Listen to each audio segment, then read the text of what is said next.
দেশের প্রেক্ষাপট খারাপ থাকার কারণে তুফানের পর দরদের নামগণ যেন থেমেই গিয়েছে। আবারও দরদ সিনেমার পোস্টার প্রকাশ্যে আসার পর ঝড় তুলেছেন শাকিব খান। গত কয়েক মাস ধরে এই সিনেমা নিয়ে আলোচনায় ছিল তুঙ্গি।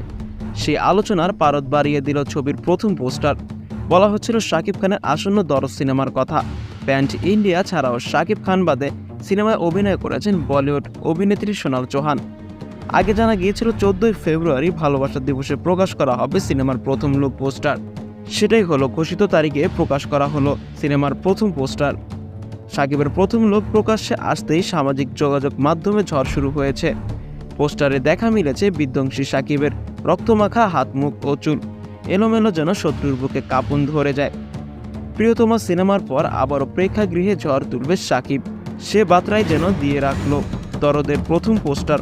প্যান্ট ইন্ডিয়া এই সিনেমা নির্মাণ করেছেন পরিচালক অনন্য মামুন, প্রযোজনা করেছেন ভারতের SK movie, one the movies, Bangladesh action touch entertainment ও কিবরিয়া ফিল্মস।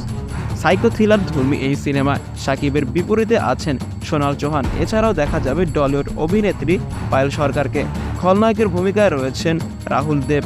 আরও অভিনয় করবেন বাংলাদেশের শামসুল জাহান সেলিম, এলিনা শারমিন, জেসি ইসলাম প্রমুখ।